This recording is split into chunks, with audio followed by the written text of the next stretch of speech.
Subscribe کریں ایرج star channel کو اور بیل آئیکن کو دبائیں سب سے پہلے لیٹسٹ ویڈیو دیکھنے کے لیے۔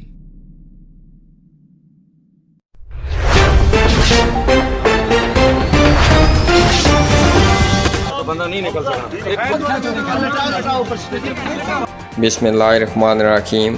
ثانیہ روپیال میرج ہال میں 12 گھنٹے ملبے کے نیچے دبے رہنے اور زندہ سلامت رہنے والے حوالدار محمد رزاق سے ان کی رہائش گاہ پر ملاقات اور حادثے پر تفصیلی گفتگو۔ انہوں نے بتایا کہ میں سردار وقار منیجر روپیال میرج ہال اوپر دفتر میں گفتگو کر رہے تھے کہ اچانک ایسے محسوس ہوا کہ ہمارے اوپر پوری چھت آ گری۔ ہم نے بھاگنے کی کوشش کی مگر اس دوران ہم ایک دوسرے سے علیحدہ ہو گئے اور نہ میں ان کو دیکھ سکتا تھا نہ وہ مجھے، بس ایک دوسرے کی آواز ہی سن سکتے تھے۔ ہم زمین پر لیٹے ہوئے تھے اور گرنے والی چھت 1 فٹ کے قریب ہمارے سر پر موجود تھی۔ سردار وقار نے مجھے آواز دے کر اپنے بھائی کا نمبر ملانے کا کہا مگر سروس نہ ہونے کی وجہ سے بات نہ ہو سکی۔ اس دوران میرے بیٹے نے کال ملائی مگر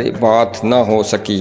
اس دوران جب تک ہوش و حواس قائم تھے اللہ کا ذکر اور کلمہ طیبہ کا ورد جاری رکھا کیونکہ موت سر پر کھڑی تھی، ہر طرف اندھیرا تھا، ماں سوائے اللہ کی ذات کے کوئی بچانے والا نہ تھا۔ جب ریسکیو آپریشن ہو رہا تھا تو ہمیں آواز آ رہی تھی اب زندہ رہنے کی کوئی امید نہ تھی۔ ریسکیو ٹیموں کو ہمارے زندہ رہنے کا پتہ چلا تو مجھے چھت سے سوراخ کر کے پائپ کے ذریعے چند قطرے پانی دیا گیا۔ جب مجھے ریسکیو کیا گیا تو باہر آ کر جب اپنے زندہ ہونے کا یقین ہوا میرا یقین پختہ ہو گیا کہ رب کی ذات باقی ساتھیوں کو بھی بچا لے گی۔ سردار وقار کو بھی زندہ ریسکیو کیا گیا، میرا ایمان اور پختہ ہو گیا مگر رب کے فیصلے اٹل ہوتے ہیں۔ مجھے فرشتہ سیرت انسان غریب پرواہ اور مجھ جیسے کمزور انسان کو سہارا دینے والے عظیم انسان چودھری ندیم حسین روپیال اور ان کے بیٹے چودھری رحیم حسین